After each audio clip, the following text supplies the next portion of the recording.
Welcome back. So today we will study the basically the lab equipment management and care, and what are the actual benefits of having a good management over the maintenance and care of the equipments which we are regularly using in a all laboratory. You know very well current scenario, or since the industrialization occurs in all over world, the laboratory experiments are highly dependent upon the equipments. We need equipments for routine performing experiment to assess the quality and performance of the experiment and to study the data too. So the equipment functionality as well as its care is utmost important. And most of time it was found that if equipment goes bad, so in that scenario, there is the biggest loss is of the research. We have to hold our research, or we have to modify our research, or we have to look for another source of that equipment to generate the data, and that is a challenging job.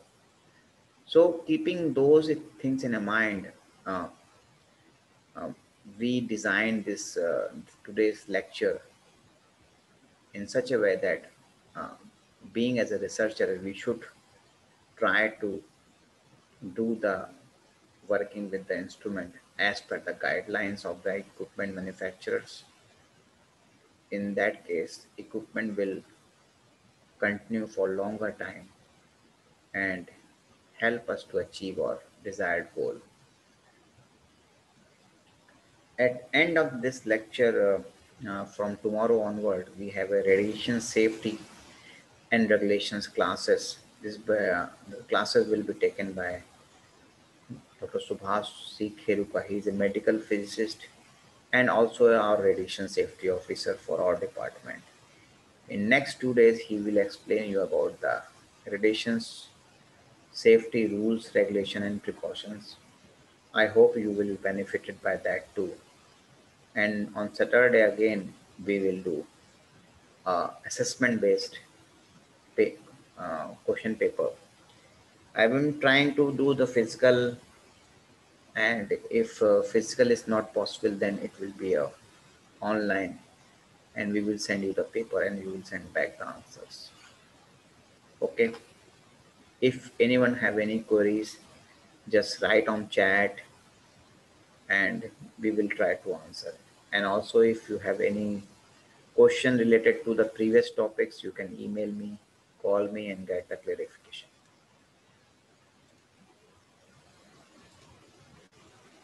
So we begin with the today's class. So this is the third class of the laboratory and radiation safety, which is one credit for your PhD program. And this is laboratory equipment care and management. So why the functionality of equipment is vital or important for us means why equipment, whatever equipment we have in our lab should work and why it is important to us. First of all, producing reliable test results means the equipment for whom it was designed, its work as per the requirement. That is the primary function of the equipment. Second thing, minimizing instrument background. That is the part of the equipment management, or those equipments are at par excellence which have the least breakdown. Any equipment which has very frequent background, it hindered our research and also the pace of work. Second and third point is lowering repair cost. Means the equipment which have the lowest repair cost is more demanding and more reliable. So in that case, if upper 3 points are well documented or well managed, then we will report our test result fast and efficiently, and that increases our productivity. So Proper functioning of equipments is important to produce the reliable test results and lowest breakdown, and the cost is less. In that case, those kind of equipments everybody love to be in your lab. So the good equipment program or good equipment management program, you can say, is important in the respect that it maintain the high level of performance.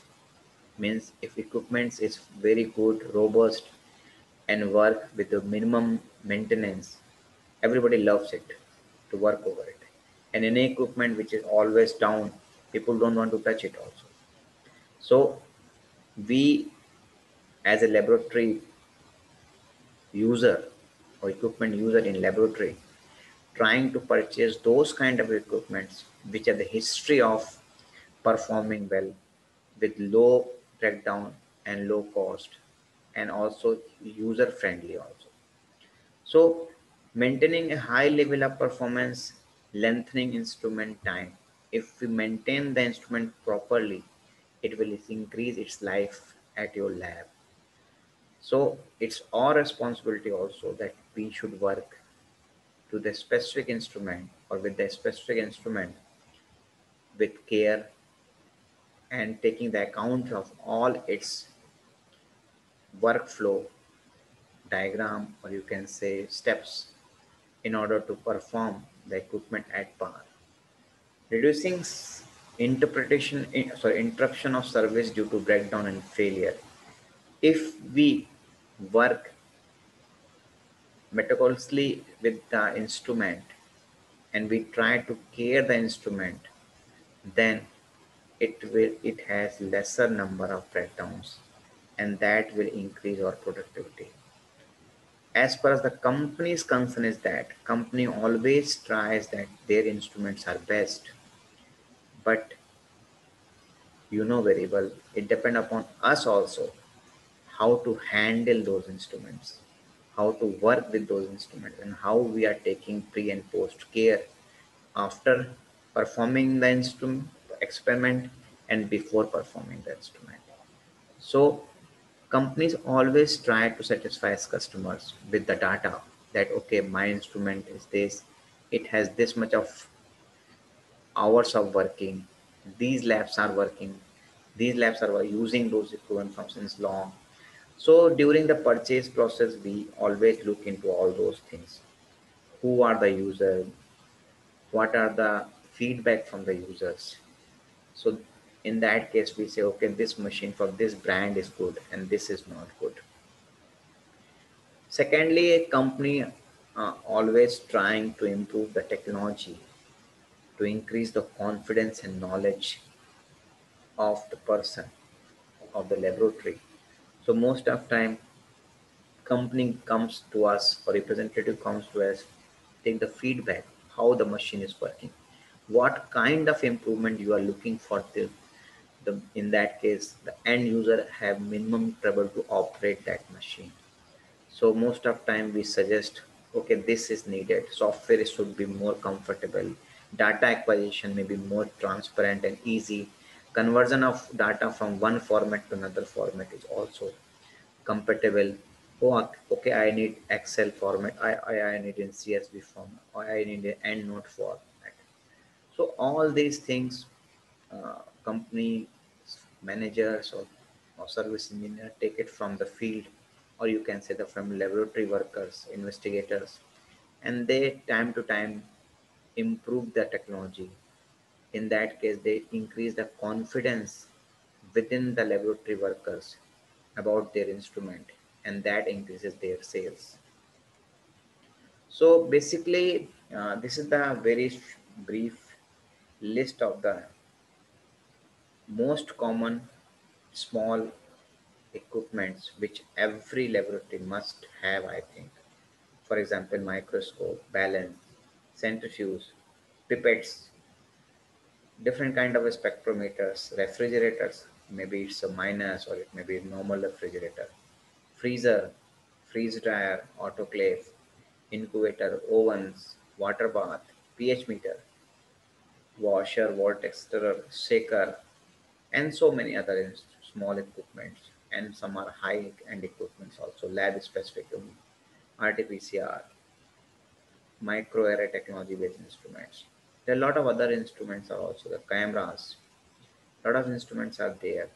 Every equipment have some initial pre-installation or pre-running information. So before starting any equipment, I would recommend that we should go through the operational procedure of the equipment.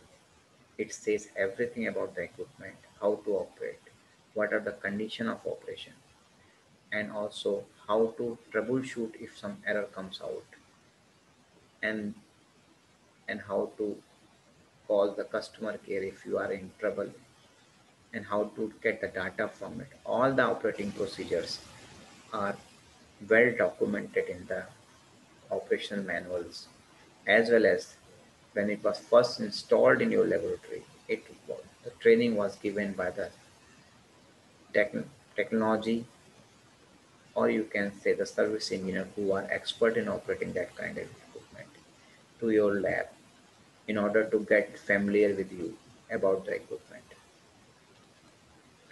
So equipment management is a very broad term, and it has a lot of uh, subsections. For example, equipment management starts with a selection of equipment. What kind of equipment you are looking for? Is your lab is equipped enough to install that equipment? For example, if you want to know atomic force microscope, whether your lab have solid unfissile platform where it was installed. You do have a clean room kind of thing to where that was installed. So it is the or decision where to install that instrument, whether the facility is compatible with the instrument's guidelines for being an operational at that point.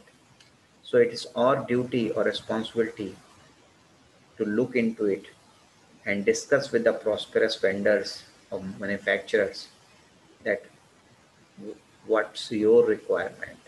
Sometimes this kind of high-end equipment, we do the service representative or company managers or salespersons visit to our lab, and we first pre-check that, okay, we would like to buy this kind of instrument.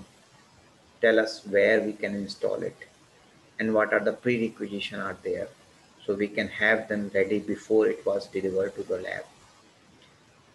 Second is acquisition. Acquisition means to purchase. Okay, purchase, same thing. When the facility is ready to acquire it, we give green signal for purchase, or it was purchased. Then when we purchased it, it comes to the installation. For installation, few things. For example, if you're buying pH meter, you can install from your own self also, or you can buy a weighing balance. You can install from your own self. It's not just like plug and play. But couple of instrument or even most of the equipments, those are need special kind of installation procedures, and those instrument procedures are designated by the representative of the company or sales engineer of the company who come to your lab and install it. So installation is depend upon the kind of equipment you are buying, and it will take the time also. It's very big equipment, heavy, sophisticated, maybe take 2, 3, 4, 5, 6 days. But if your pH meter, you can install in minutes. Then comes to the calibration and validation. Okay, so whenever the new equipment comes, it was calibrated and validated at the factory before it exit from the factory. But still, when company person came, it comes and validate the equipment with their standards, what the company recommended for being checked after first installation. For example, HPLC or GC. So Whenever these kind of equipments are established, the engineer will calibrate the equipment with the calibrated solvents or calibrated standards and show you that see our equipment is working at par excellence. Then comes to the maintenance part. Routine maintenance or day-to-day maintenance is worker's responsibility. Company manager or sales representative just narrate that okay, these are the guidelines, recommendation of the company or mandatory recommendation of the company. You should follow this in order to maintain or keep the instrument functional for a longer time. So maintenance is a routine, is a daily and is need of hour for laboratory worker to follow and strictly follow in order to have the functional instrument. Then a troubleshooting. Suppose sometime the troubleshooting comes which can be solved by ourselves. We can read the manual, troubleshooting manuals, and we can solve it. But for example, suppose you are running an HPLC and it's a leakage. So there is a leak detector on every section. And if you find it, you will find that there is a leak on the HPLC part. You can clean up, dry it, and repair the leakage. It will work fine. But if something else which is beyond your control, then you have to call the service engineer and you have to lodge a complaint for the specific reason that your instrument is out of order. They will come and repair it, and that is their job. So service and repair most of time is done by the manufacturer's appointed sales engineer or service engineers, and they will come and repair. Next is that okay, everything which comes to in the life in this world has to die. Same thing happens to the equipments also. Equipments have some shelf life. After that, they start giving more and more trouble. And in those conditions, it is not recommended to work with that equipment because cost of repairing and very frequent breakdown hampered your service or work at large. So you would like to get it out. So retiring an equipment is also a challenge, and dumping or decommissioning equipment is also a challenge, and we say a certain rule for that too also. So we have to follow those rules before retiring or decommissioning the equipment. And these are decommissioning or retiring equipments. There are certain laws which are constituted by the institute where you are working or by the regulatory authorities of the country or state where we are working, where the lab was. So we have to follow all the rules and regulations of whether it's environmental related or it is a engineering related or it's whatever it is. So we have to take consideration of all those rules and regulations before retiring or decommissioning the equipment. So equipment management oversight. So important thing is that suppose in our lab we have couple of tens of equipments and your supervisor will assign some duties that okay, A guy will look after these two equipment, B guy will look after these two equipment, and C guy will look after these two equipments. So it's their responsibility, individual responsibility to look into the equipments, whether for properly functioning or not, calibrating or not, giving right results or not.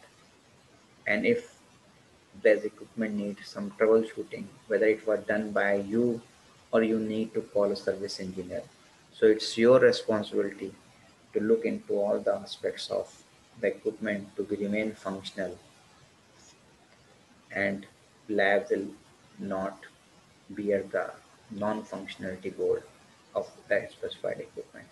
So fixing the responsibility with the individual is a fair and foremost job for equipment management, and every lab have those kind of their personal or or you can say the management platform where these kind of equipments are managed by us or one of us.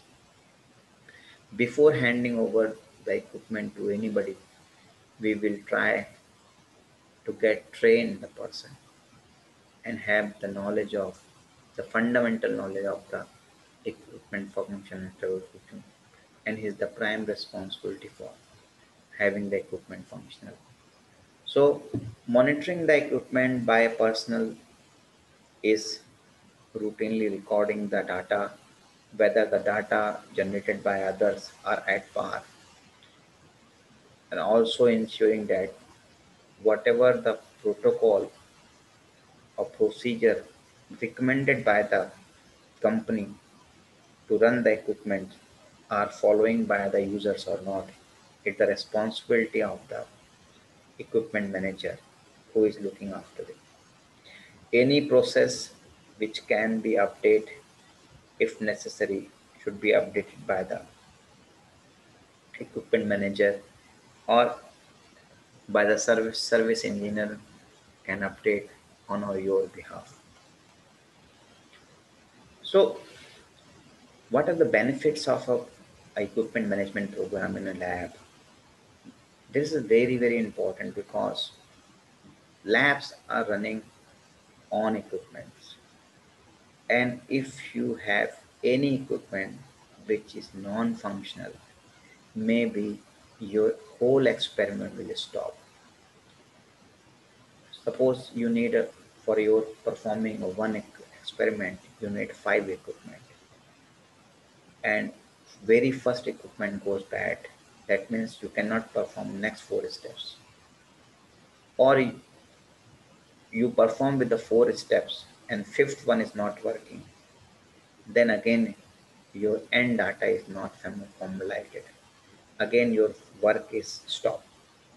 So maintenance program is very benefited because it will provide safety to the equipment, both by the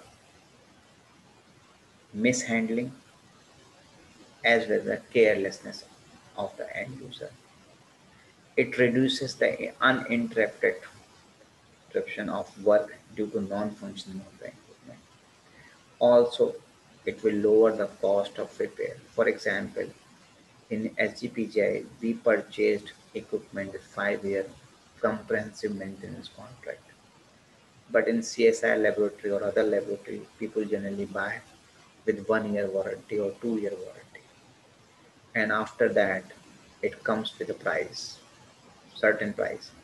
We also pay price for 5 year, but we pay at we pay at the time of purchase. We are not paying every day, yeah, every year. But in other laboratories, they are buying equipment with the standard 1 year warranty, and after that, it's one-to-one basis. So in that case, if equipment goes wrong, then service charges, service engineer visit cost, all those are top up. For example, if you have a microscope and it is out of warranty, maybe the service engineer one time visit costs you 5,000 rupees. It is just to see whether equipment is on what ground it's not working. It's a site visit. Then comes to the repair of the material and then service repairment cost. So it may be in a thousands or lakhs. And most of time we find that instruments are lying unused, unrepaired because of the fund issues. So this is good at SGPGI that we are buying for the 5 year CMC. In that case, we are not bothering of the day-to-day repair cost which comes into the play. But still, it's our responsibility to work for the equipment as per the guideline in order to make it functional properly. It will save a lot of time. So if you are maintaining equipment as per the guidelines and carrying it, then the cost will be the lower. That means you will call less service engineer to visit your lab. Okay. And also, when the equipment runs well, increases their lifetime, their lifespan increases, and that also stops its premature replacement. And also, the less standby equipment time means equipment is functional more than uh, more than calendar years, calendar days than it was standby. So, in that case, management of equipment is important. First of all, with this, you have a favor interruption of work, lower repair cost, premature elimination is less, and standby or non-functional days are very, very less.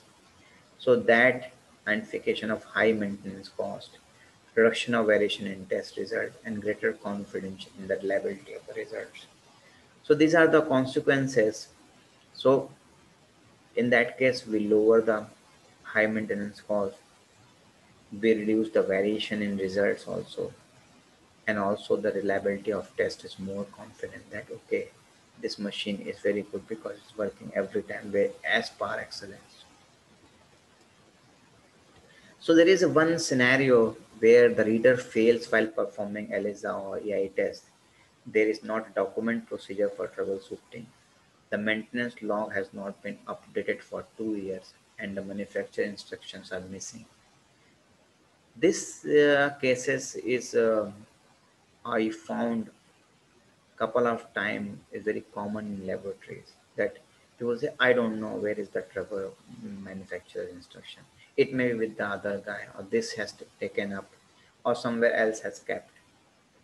No, every time if you have a equipment, try to keep as close as possible the reader's manual or you can say the instruction manual or troubleshooting manual beneath the equipment, or you may take like this, make a register, make a self common cupboard and label it and mention that okay, this equipment's manual or on this shelf number 5 4 whatever it is. So you anybody can go and pick up and ensure that it was returned back when the problem is solved or when you finish your reading. So in that case, if for example you are the lab manager for that kind of equipment, then you don't need to have there every time because you also have to work. So in that case, anybody who is the user can go and pick up the book, check it, and return it back. So this is the scenario where couple of things are missed. Why should you do and why? Means if trouble happen, what we have to do? What you have done earlier. If the person who used it earlier, what he did, why this machine goes wrong, and what happened if this happened in your laboratory. The same thing. Suppose this is very common in a lot of laboratories, and when something happens bad and we are looking for each other faces, okay, this kept, who is responsible? I did not know. I am not using. Yesterday she did something. These kind of statements are very common, but this is not solving the problem. Problem is that everybody is accountable for the instrument with whom he is working.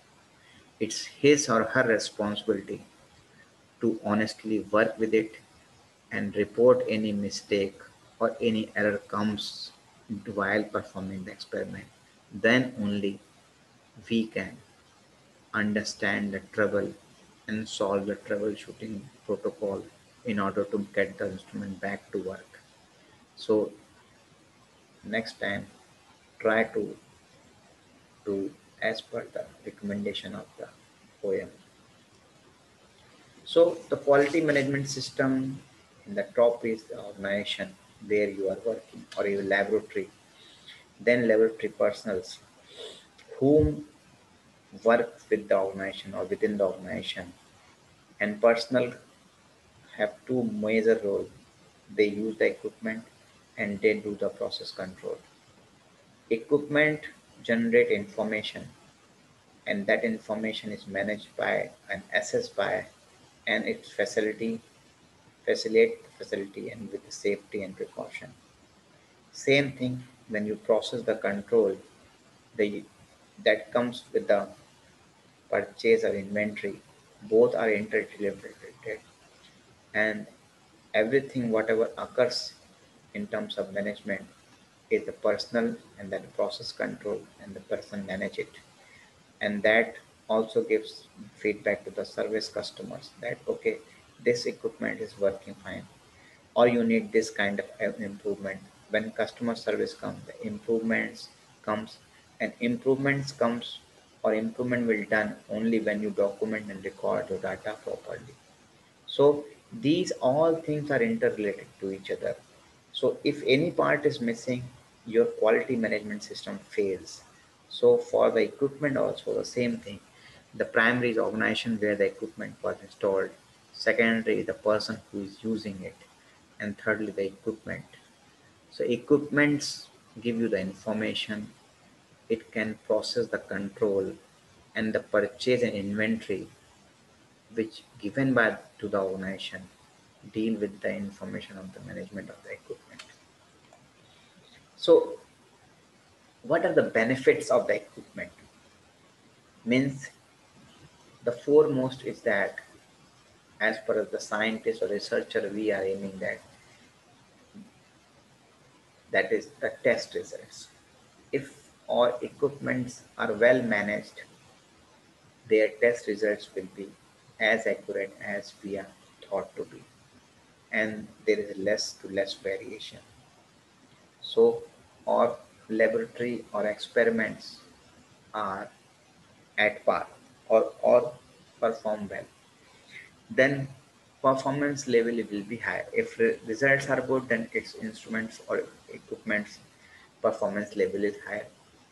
It will reduce the repair cost also because we are managing the equipment well as per the direction of the manufacturer, and also that increases the life of the equipment.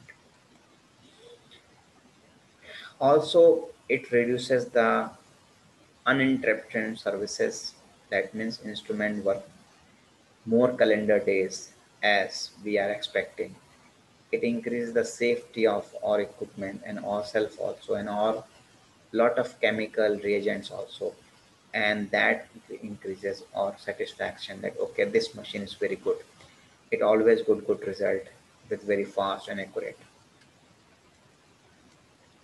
So now come to the what is the selection and acquisition. How we are going to select the equipment for our lab and how we are going to acquire.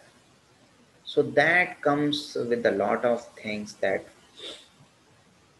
when you select equipment or you can your supervisor will select and he you will find that he's busy with the file and looking for the technical specification and the document supporting document will support where these equipments are installed and other things which reputed labs are using, what are the data or what are the data calibrations are given by the company. So all these things are counted during the selection, and acquisition is done through our, for example, as GPJ, we have a purchase department. Those people will purchase for us. When we purchased it, then it comes to the installation. It installed in our laboratory, calibrated and performed the evaluation that okay, machine is working as per the standard of the OEM or as per your need, and then your maintenance guidance or your mandatory instruction manual were illustrated by the service engineer to you, and any small troubleshooting also comes under the maintenance. And he explained that okay, if this happens, you can, these are the primary troubleshootings are there which are from my or experience or others labs complaints. These are the troubleshootings or troubles comes and you can do the uh, troubleshooting by these protocols. So these are the simple things which generally narrated by the service engineer while installing the new equipment. And then service and repair, and then he give you a number. If you have anything issues, you can service, call us and we can come and repair. And lastly, when the instrument life is over, we retire or dispose of the equipment, and that is another guideline for that.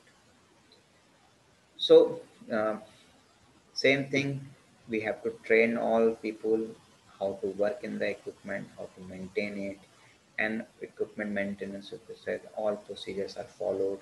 Review the all record routinely and update procedures as per need. So whenever the people uh, give a lab appointed as a lab manager or equipment manager for the specific kind of equipment, it's his responsibility that all the equipments are work as per the directive of the manufacturers. So selection and acquiring. Okay. So this is not maybe the researcher job. Sometimes you do some help to the your supervisor about selecting the equipment, but fundamentally, most of time the principal investigator is busy in finding the right equipment with the right price and looking for their performance in different lab or facility. So buying the equipment and enhancing your facility, the performance characteristic is the foremost. That okay, the new equipment which we are planning, whether it perform well or not, or what is its performance feedback from other lab. That is the fundamental. Then comes to the cost. What is the cost for that equipment? Whether the cost is under our budget or it exceeding our budget or it's cheaper, or from those sources we can negotiate and get the at lower price. And secondly and lastly, what are the consumable associated with that equipment? Whether that equipment require a very high end cost consumables or reagents, then we will look after another equipment or another kind of technology which gives the same kind of result but using lesser reagents or consumables. So apart from the end user perspective, we wish that okay, the equipment which is easy to use, language wise, suppose the equipment which comes with the French language is very difficult for you to work. That before starting a language you have to work in a language course. So but most of time you will find the equipment come with the English language, a standard. But also language means software. My concern is software. Means language instrument understand my need, and the software are designed as per our need.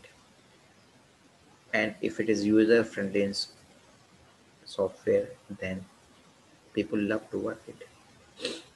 Warranty, how long the instrument gives us warranty? Most of time manufacturer gives 1 year standard warranty, but couple of manufacturers they say okay, our equipment warranty is for 3 years. For example, nowadays if you buy a refrigerator, they comes with 10-year compressor warranty and 1 year or 2 year body warranty. That is that's now become a standard. So every manufacturer is selling the refrigerator or freezer under those conditions. But that is not true for all equipments. Most of the equipments or scientific equipments comes either with 1 or at most 2 year warranty. Then comes the safety, whether the equipment is safe to work, means what are the safety feature associated with the equipment while we are working. Because for example HPLC, GC or any other equipments, it require a lot of solvent coming in and out. Maybe solvents are flammable also. So whether that safety features spilling was encountered in that or not, that all are considered before acquiring the equipment to your lab. And lastly, it's very important, will it fit to my lab? Suppose if you buy such a huge equipment and we have a very small space in equipment, then it's very difficult to adjust it in your laboratory. So keeping that We also think about the size, length, breadth, height of the equipment, how much space it requires by the equipment to be a functional. Suppose there is some CO2 incubator, it requires CO2 gas also, cylinder. So you have a kept space to put the cylinder, heavy cylinder lying against the wall. So all these things have to be considered before buying the equipment. So there is couple of options for acquiring equipment. We can purchase it, we can lease it, we can rent it, and somebody has donated. Which is donation is very difficult. So most of time we purchase or lease. Renting is also not possible in India. So purchasing or these kind of methods to acquire the equipment, maybe it's centralized system or in a bulk system. Okay. So next is what are the condition of contract? Suppose if you are purchasing it, what are the contract terms and condition? As I told you earlier also in SGPGI, we are buying equipment with 5-year warranty. Means in next 5 years from the date of installation, we are not bothering for any kind of repair management or repair cost. It is borne by the company and it is the company's responsibility to keep the system functional. We do buy on the rental basis. For example, we buy some biomarker based study or readers in which rentals is the property certificate, property item of the company. So we say, okay, we will not buy your equipment. We will buy the consumables.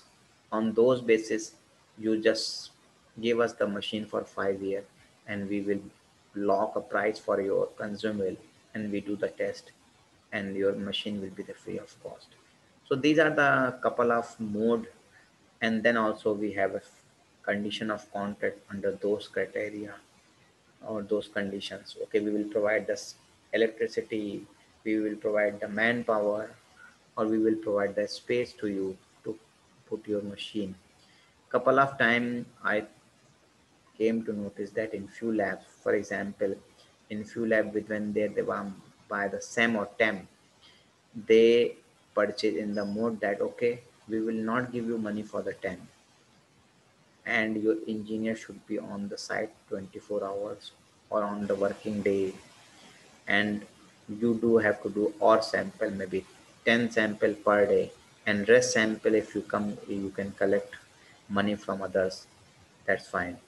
So these are the other modes of doing the business, or you can say having the equipment in your lab.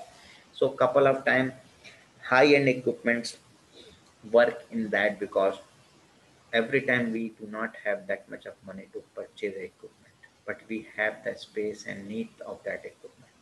So we negotiate with the company or manufacturers or supplier as per our need. So this is called negotiating equipment acquisition. So we negotiate it that okay we need this kind, okay we need this thing extra. So we need this software free for this much of license time, or okay we need a part for this kind of part you are claiming you have to free of cost or with the minimum price.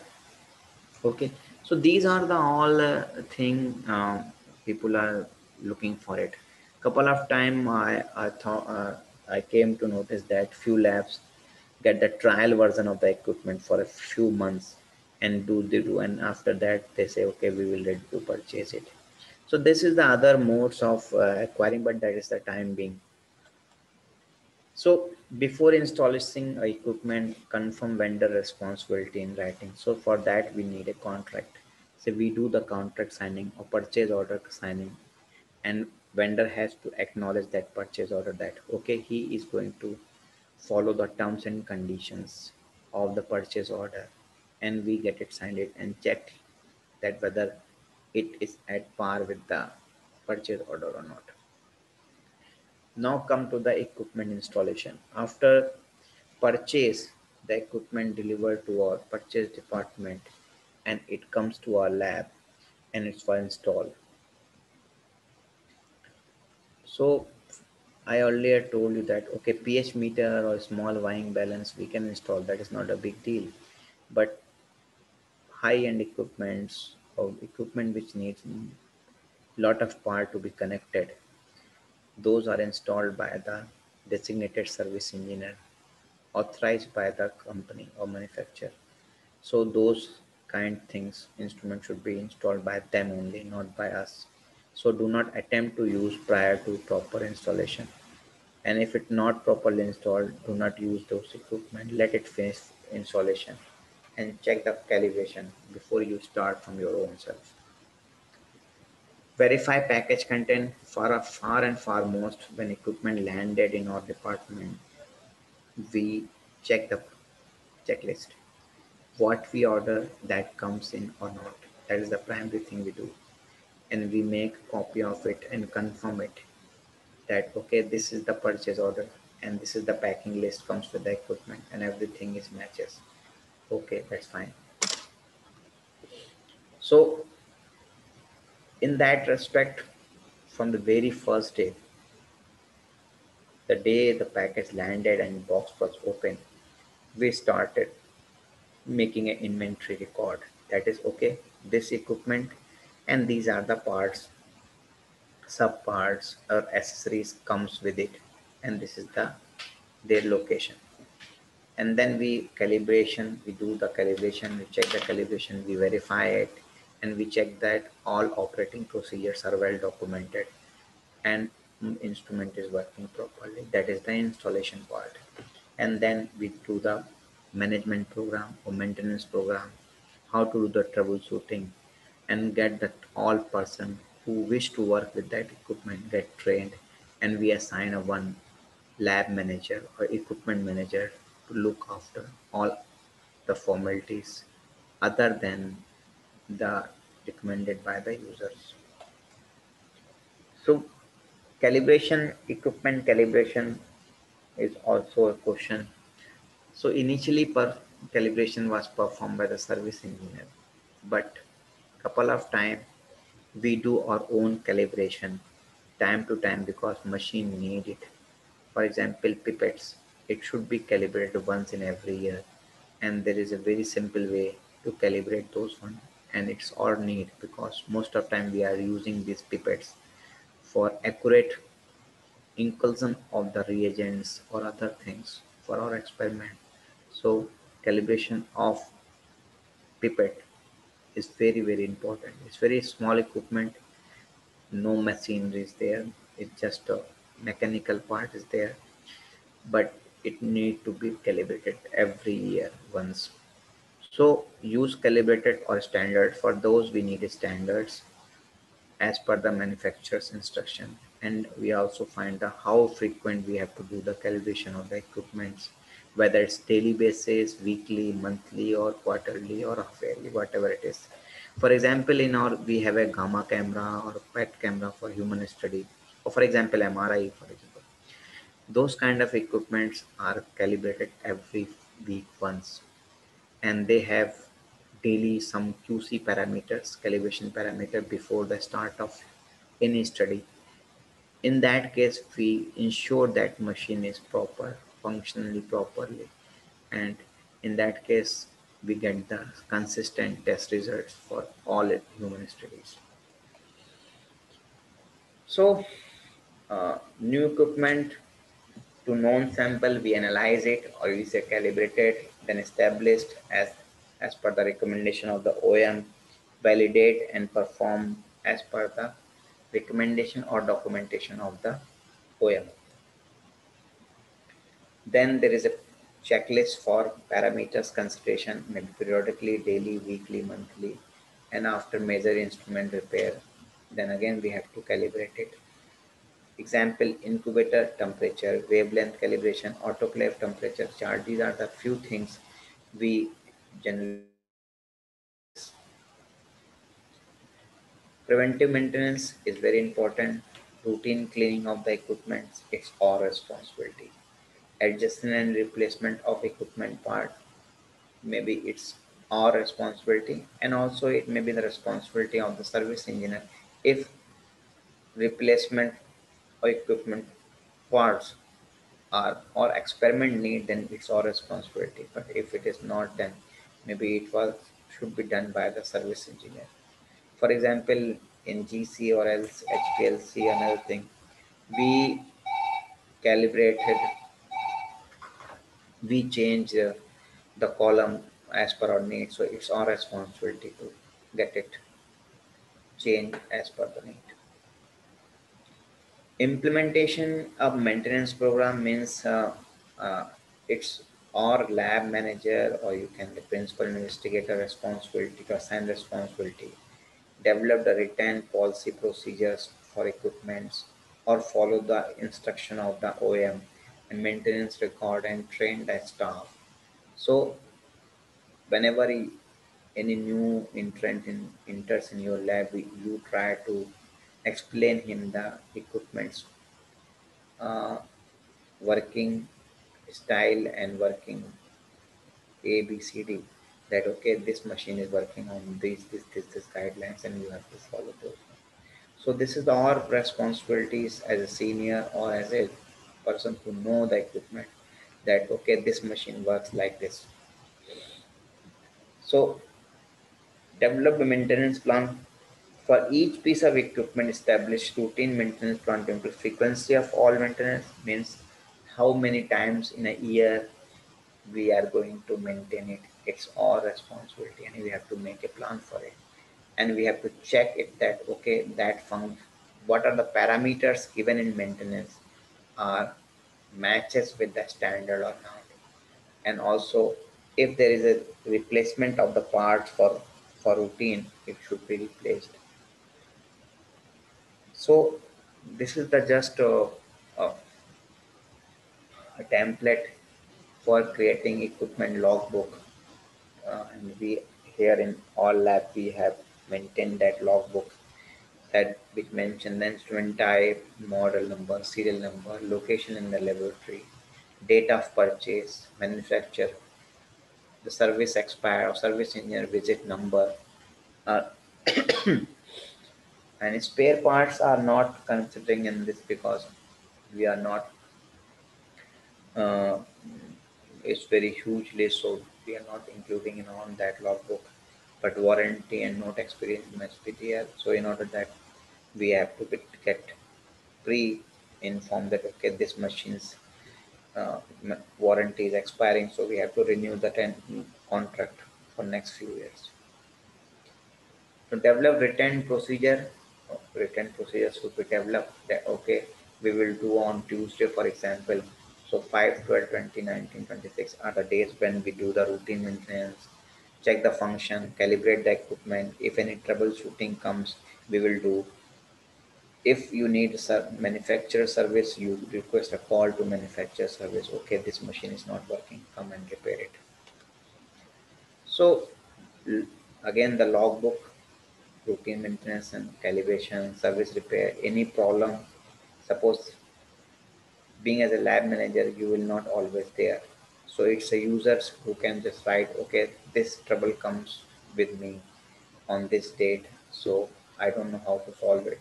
So anybody who is the masters in that equipment will come and do the maintenance or troubleshoot and check the functions of the instruments. Recording problem, same thing. You can record the document failure, reason for breakdown, or any corrective measures you have taken as per your knowledge, and date and time of the error. So this is the just pro forma of the record logbook. I think you can have in your lab. If not, you can take it from here also. So this is the end user logbook. One per day है or 2 days per week है or one per week है, whatever you have, you can decide it, up to you. It's depend upon you also and also the need of the equipment. Then there is a logbook for suppose if you have equipment which is heavy user, and in that case it always recommended that you can make a logbook for all individuals. Whoever wants to use that machine, just put here their name, time, what kind of experiment they perform and how long they perform, and whether the equipment works well or not.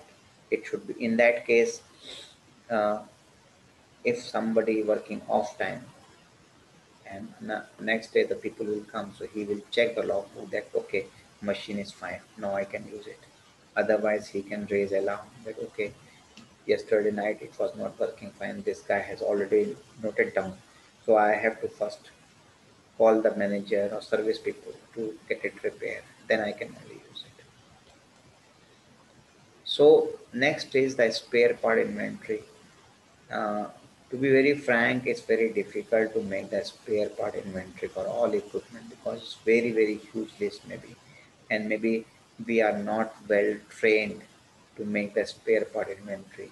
That is uh, the responsibility we thought that is the responsibility of the OM. So we do generally this kind of work as assigned to the service engineer, and they do for us. And some suppose machine is goes off and it needs some replacement of part, they will search for us, they will give us the code, okay, this is the cost and you can order it from this point. So troubleshooting is a very big issue. What is the source of the problem is very, very important. If you know the source of problem, whether it's a sample problem, it's a reagent problem, maybe it's a water, electricity problem, or functionality of the equipment problem.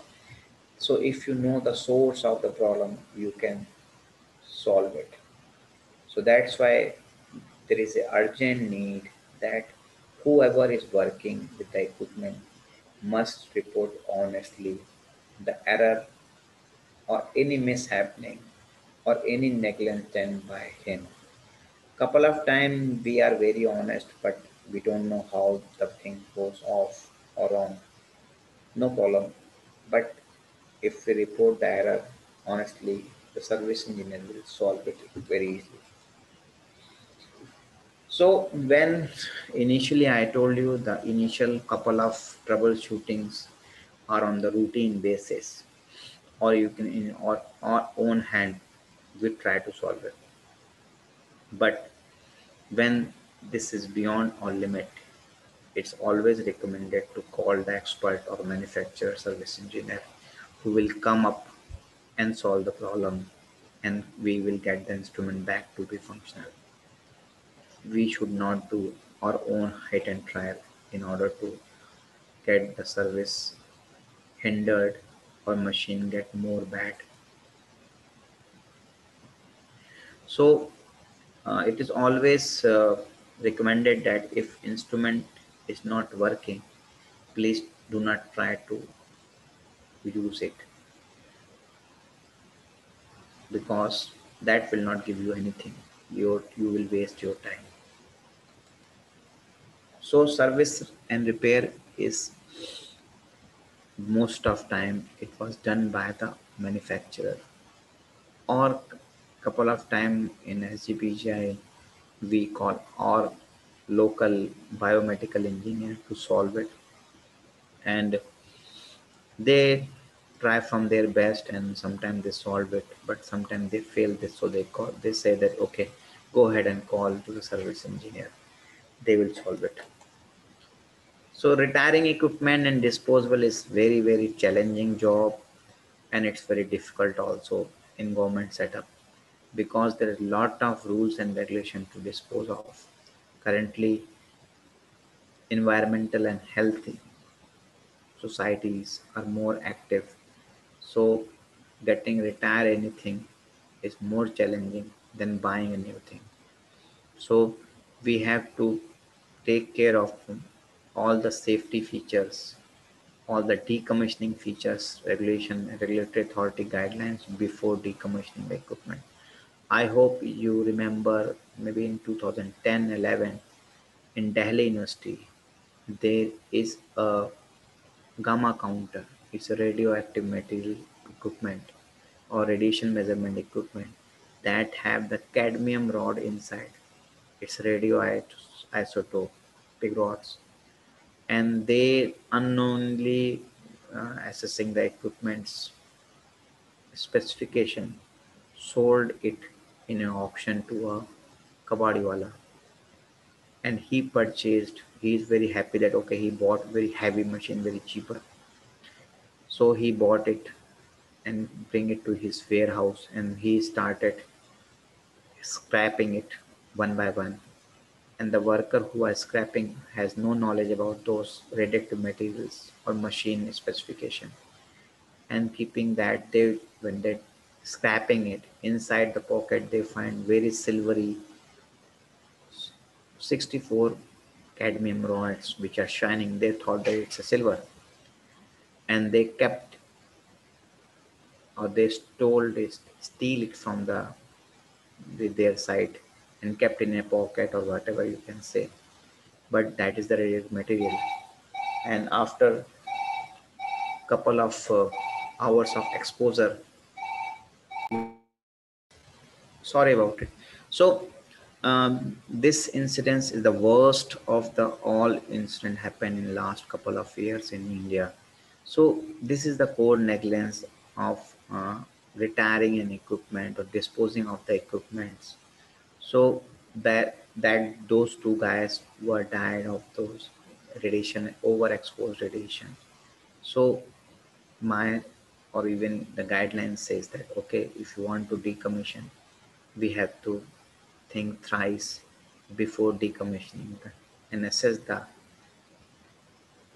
equipment decommissioning guideline, which is also provided by the manufacturer, and it is comes with the user's manual. Okay, so same thing, retiring and decommissioning. If we do as per the guideline, it will save the environment also. It save a lot of time and money also, and as well as the Delhi kind of incidents will never happen again. So in summary, I will say the all equipment management program will address on the basis of equipment selection, preventive maintenance, and procedure for troubleshooting and repair. Documents should be there to record the inventory of laboratory equipment, when it was purchased, when it was, sorry, what are the accessories and consumables comes with it, what are the spare parts are there, what are the operating procedures to work to have a equipment functional, and record all the preventive maintenance which was done by you or service engineer, and have a logbook where you can have all things documented by the users. So a well-organized equipment maintenance provide high level of performance and greater confidence in the reliability of the results. This is the foremost feature as a researcher we need. Favor in uninterruption in test performance, and that cost the lower cost of the equipment functionality, and elimination of premature results in equipment, and that also increase the laboratory safety of the worker as well as their time, money, and their work for innovation. So a major part of equipment maintenance is preventive maintenance. So we have to make it a protocol, a SOP to have the machine run as per the SOPs in order to have best results, uninterrupted results from that. So, keeping this, I came to end of this topic, but currently I am going to start one video for it. It's very nice video, and I hope you must listen to it and watch it. So that video is also part which gives you the very initial calibration of the your pipettes, which is very important in lab. And I think most of lab are not using the calibrated pipette every annually. If any lab is doing, that's been wonderful. That's what we were talking about.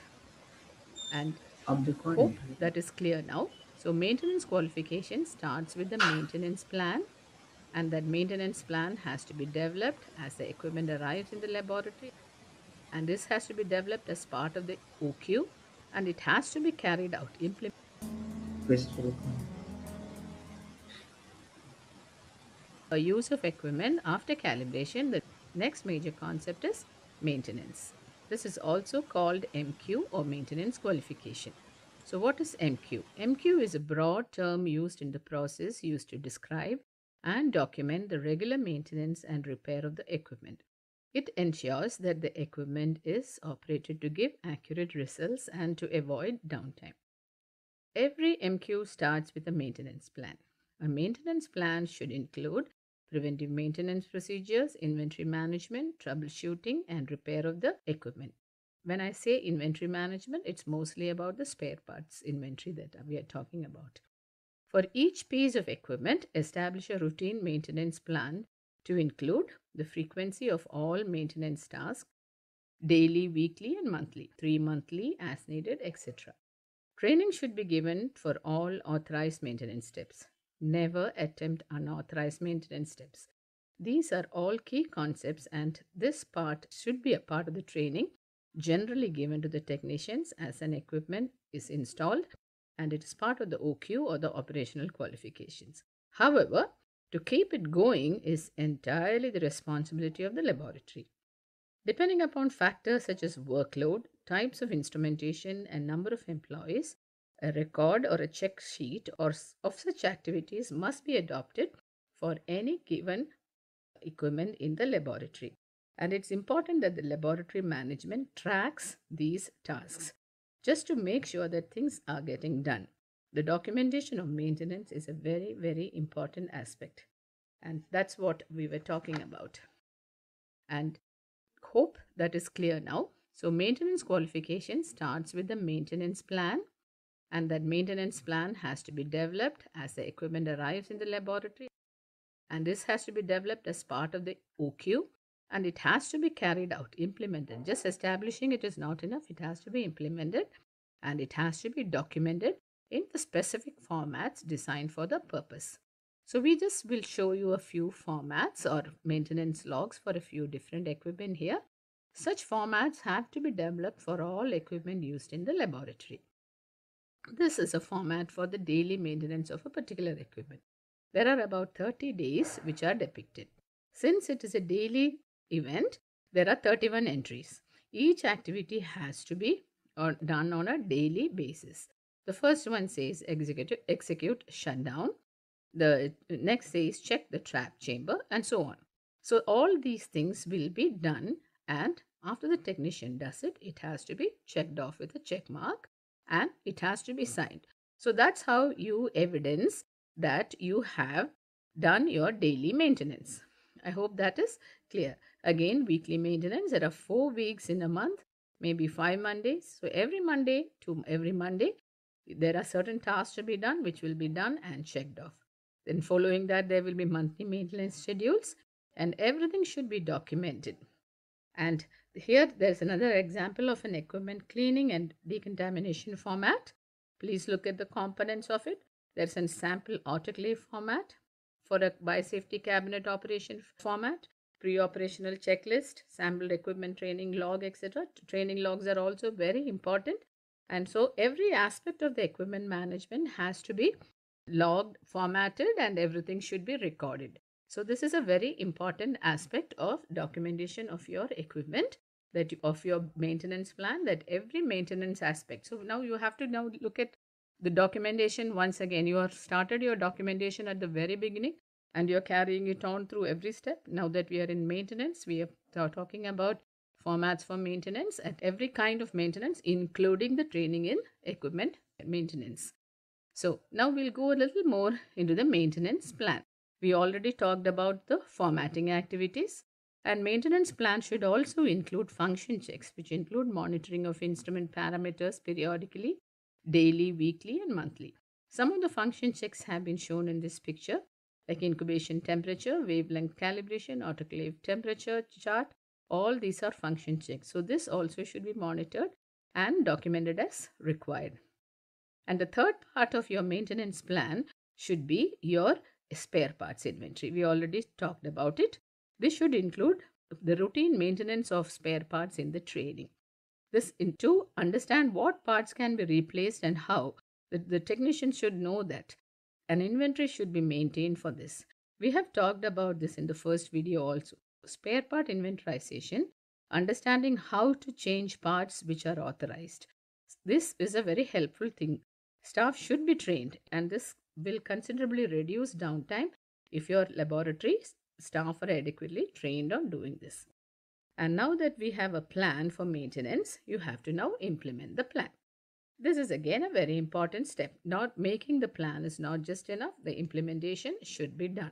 So, establishing a plan is the first part, and implementing it is the next and the key step for the maintenance qualification, for which you have to assign responsibilities and develop written policies and procedures.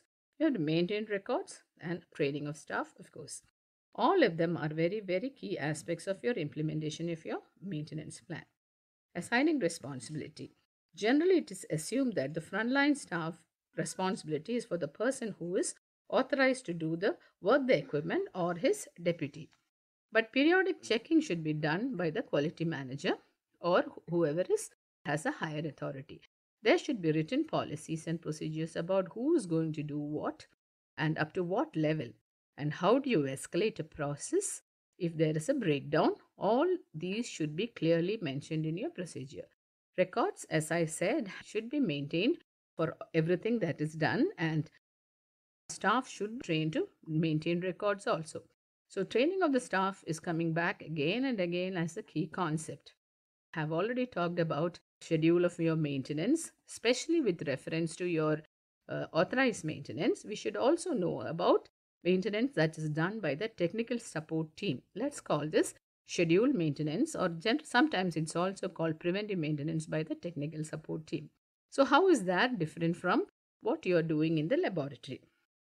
So, let's say that in addition to the daily maintenance, such schedule should be available for inspections and repair by the manufacturer's technical support team. This preventive maintenance is defined as a plan of scheduled inspections of equipment and instruments, resulting in minor adjustments or repairs for the purpose of delaying and avoiding major repairs and emergency or premature replacements.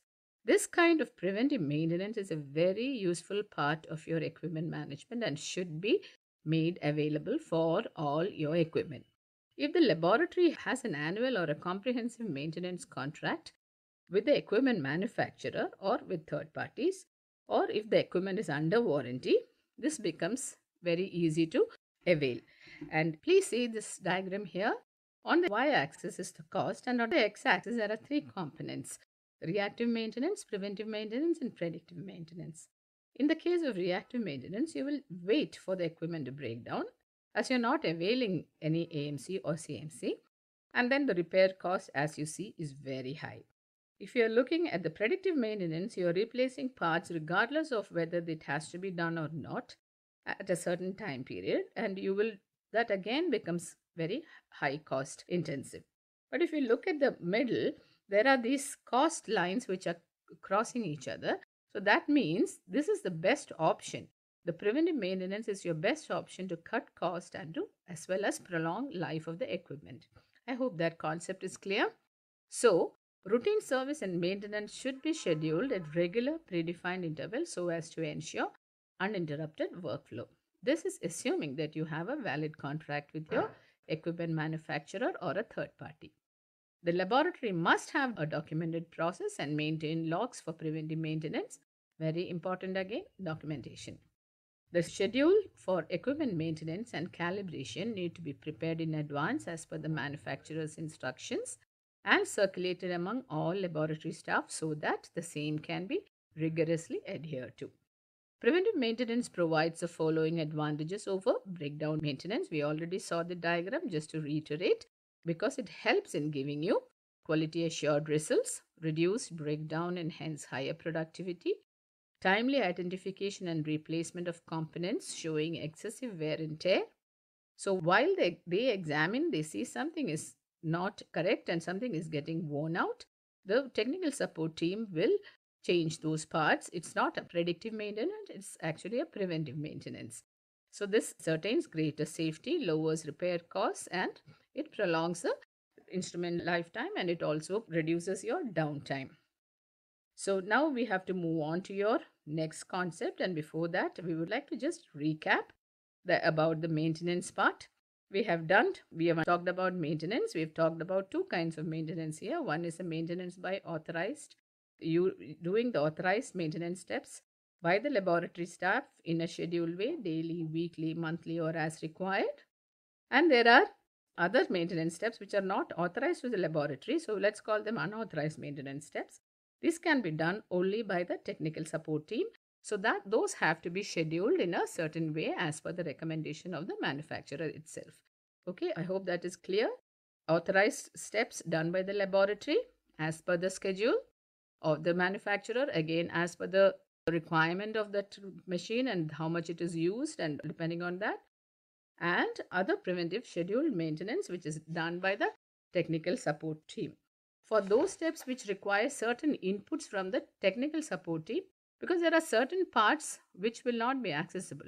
For those, you will have to call the step technical support team to come in, and so that they can do the preventive maintenance on this scheduled basis. This is like generally maybe a 3 monthly, some equipment may have 6 monthly. So you have to look at the manufacturer's instructions, and while you are making your MQ, both these are important. Authorized maintenance step by your frontline staff and unauthorized maintenance steps by your technical support team in a scheduled manner. So that is your MQ. And after MQ, we come to another vital concept which is also part of your routine maintenance, which is equipment safety. This is an ongoing process to ensure that the safety of the equipment and the personnel is maintained, and all electrical and mechanical safety features are regularly checked and maintained. There are multiple concepts apart from electrical and mechanical safety, but they are primary issues here, and other concepts also will briefly give an overview. First, we'll go to the electrical safety.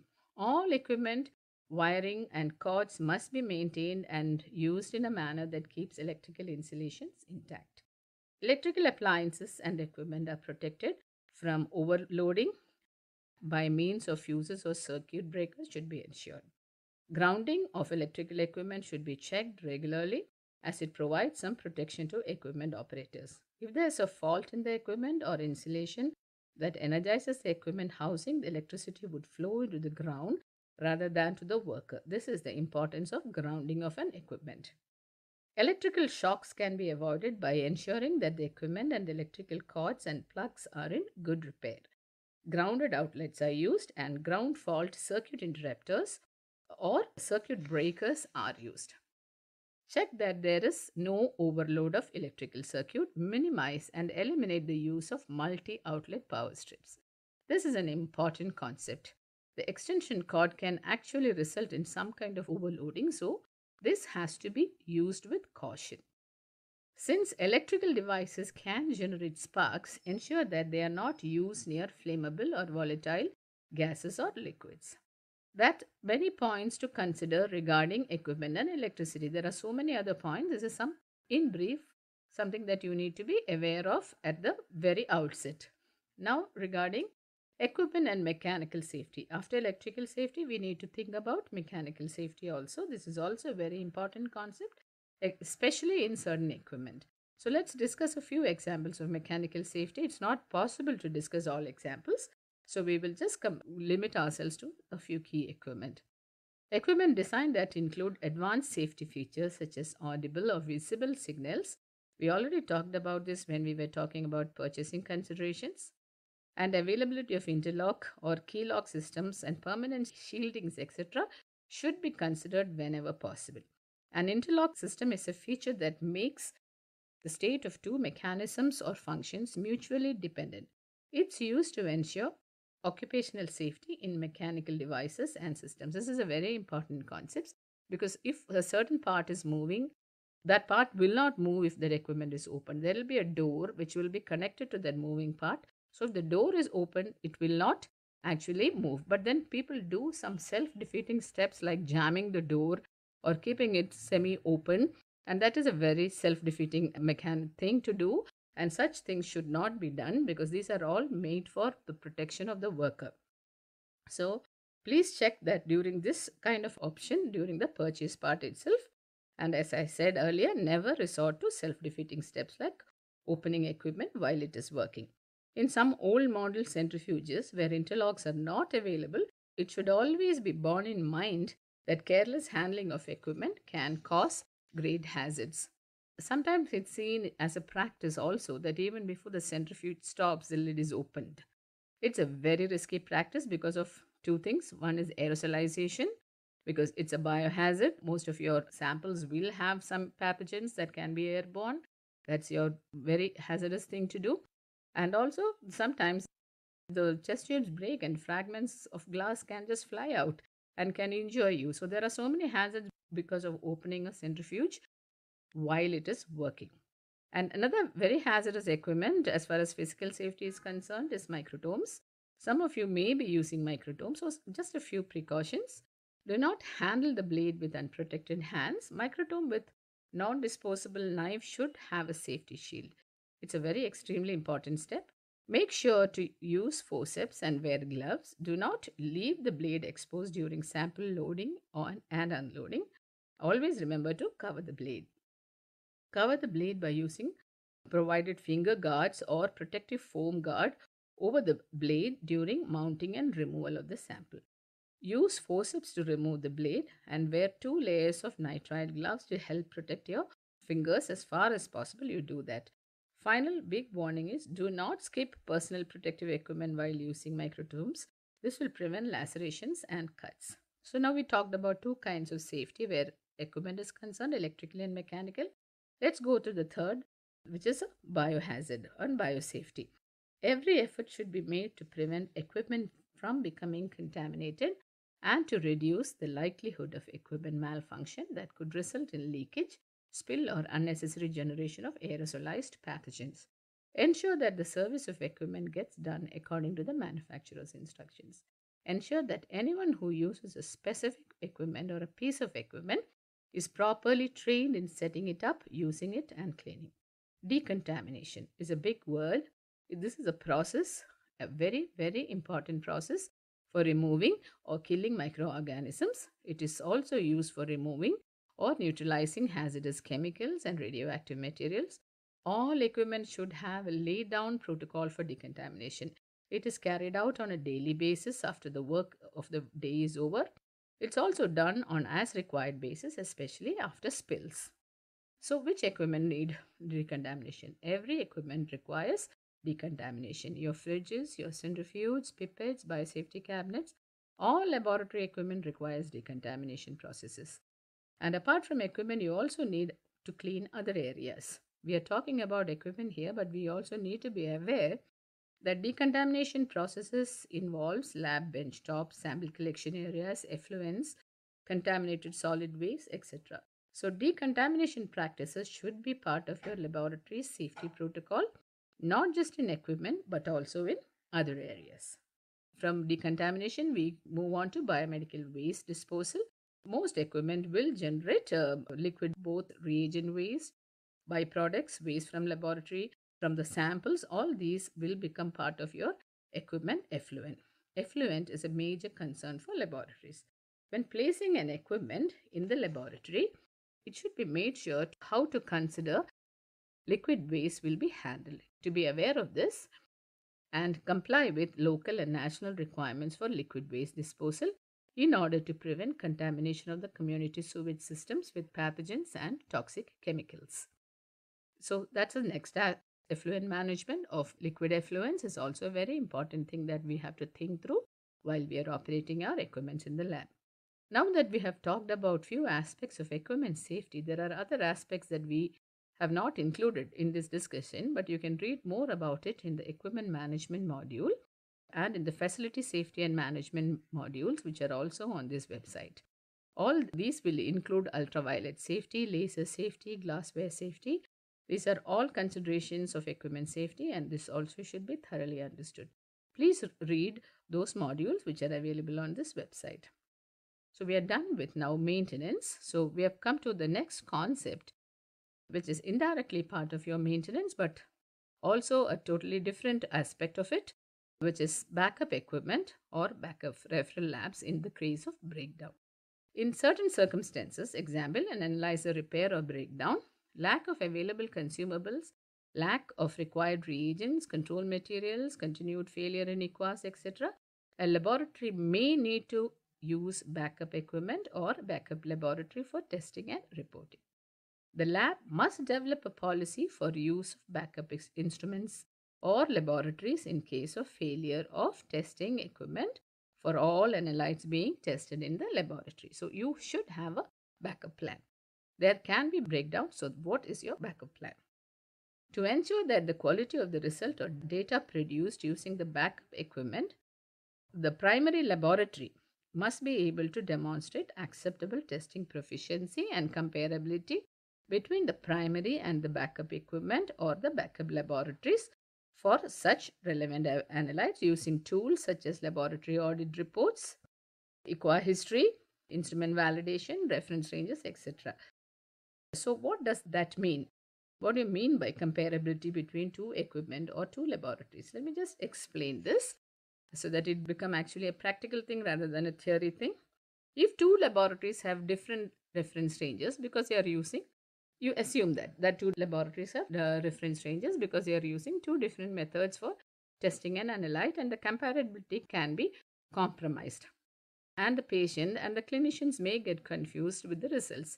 Let's say one lab has a reference range for an analyte between 100 and 120, whatever units, and another lab has a reference range, which is a normal range again, between 120 and 140. And you are getting a report of 125, which is normal in the case of the latter lab but is high in the case of the former lab.